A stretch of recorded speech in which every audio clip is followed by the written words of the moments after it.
Mal avec le numéro 3 et 9 se retrouvent loin, de même que le numéro 2. Devant, qui va prendre la tête, peut-être avec Lumag à l'extérieur qui accélère. Il s'agit du numéro 8 avec Pierre-Yves Verva qui essaie de prendre la direction d'épreuve, que deviennent les favoris. Viking d'Hermès est assuré les premiers mètres, mais très bien parti. Tout compter pour lui, Viking d'Hermès être 10e, c'est pas mal du tout. L'autre favori de l'épreuve, Vulcain de Vandel, est 4e, c'est la casaque rouge, toque blanche qui est bien placée. Puis Very Nice Girl, la favorite parmi les pouliches, numéro 13, Very Nice Girl, est déjà là en 6-7e position. Tout va bien pour les favoris français. On passe devant les tribunes, mais c'est une course européenne, donc il y a des étrangers. Les étrangers dament le pion actuellement aux Français, où là on note que le 17, le numéro 13 à l'extérieur, est au galop. Very Nice Girl qui était bien placé. Very Nice Girl au grand galop va être disqualifié. Le numéro 13, c'est terminé. Donc les étrangers en tête avec le numéro 11 et le numéro 7. Le 11 c'est Dream Magic, le 7 c'est Plutonio qui ont pris les deux premiers rangs. On se rapproche avec Vulcain de Vandel, à chaque qui est bien allé de l'avant. Je pense qu'on va le laisser faire peut-être Vulcain de Vandel, car quand on va voir venir Franck Nivard, on va peut-être pas réagir. Ça c'est un gros avantage pour Vulcain de Vandel, car s'il arrive à se rabattre en tête et corde, d'un choc qui se décontracte en tête et qui est très bien dans ses positions. Et je pense qu'on va le laisser faire, là qui est chose faite. Vous avez bien fait de le laisser faire pour la France, du moins pour Vulcain de Vandel et pour Franck Nivard. Numéro 6 au commandement. Nous sommes à 1500 mètres de l'arrivée désormais. En deuxième position, le 11 et le 7 toujours bien placés.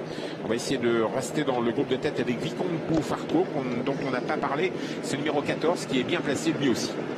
N'oublions pas également le numéro 15, Velasquez-Vry, qui vient se positionner à proximité des leaders. Velasquez-Vry, c'est la casaque blanche avec du rouge qui vient tout près. Velasquez-Vry qui nous vient du trop monté, où il a été malheureux. Et il revient donc avec des prétentions ici. Pas loin tout de même se retrouve Viking d'Hermès, mais on sait que c'est un très bon finisseur. C'est la toque rouge que vous voyez en 8-9e position, le numéro 12. On attaque le dernier kilomètre dans quelques instants. Voilà qui est chose faite avec Vulcain de Vandel face à son destin. Le numéro 6 c'est Franck Nivard.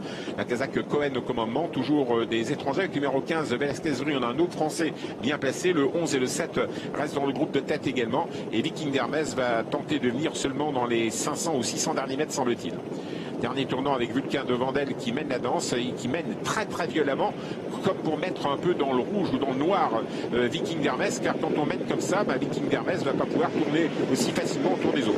Voilà Vulcain de Vandel et Franck Nivard qui joue sa carte bien sûr. En deuxième position, nous retrouvons le 15 Velasquez-Vry. Le 11 résiste pas mal, le Dream Magic, et Viking d'Hermès va sortir très tardivement. La ligne droite va être belle entre le retour de Viking d'Hermès et le cavalier seul de Vulcain de Vandel qui va gagner la phase finale. Coletto ramène un petit peu Viking d'Hermès. Viking d'Hermès, c'est le noir et rouge qui vient à l'extérieur. Est-ce qu'il attend de refaire 15 mètres sur Vulcain de Vandel? Vulcain de Vandel toujours en tête, numéro 6 à l'extérieur. Viking d'Hermès qui réduit l'écart. Vulcain de Vandel, Franck Nivard en deuxième position, numéro 11. Dream Magic qui est à l'extérieur. Viking d'Hermès qui n'arrivera pas à gagner car le poteau est là quand même si Viking d'Hermès finit fort. Aux abords du poteau avec Vulcain de Vandel qui l'emporte devant le numéro 11. Dream Magic, Vulcain de Vandel. Dream Magic est sur le poteau. Viking d'Hermès à l'extérieur. Le numéro 12 doit être troisième devant le 14 Vicomte Boufarco et une casaque du bois, numéro 16 Viva la Vida. Victoire du numéro 6 Vulcain de Vandel. Il a gagné comme un cheval dur. C'est vraiment un poulain très tenace et qui fait parler sa classe ici. Il résiste vraiment fortement au numéro 11 qui a bien terminé à l'extérieur. La troisième place peut-être pour Viking d'Hermès, le favori. C'est pas sûr, quatrième c'est pas plutôt, du tout sûr malheureusement. Le numéro 12 et ouais. C'est Vicomte Boufarco le 14 qui nous avait déçus jusqu'ici, enfin un petit peu déçus par le passé. PJ qui fait une très bonne course ici. Velasquez-Vry prend la 5e place. Alors donc 6, 11, 14, 12.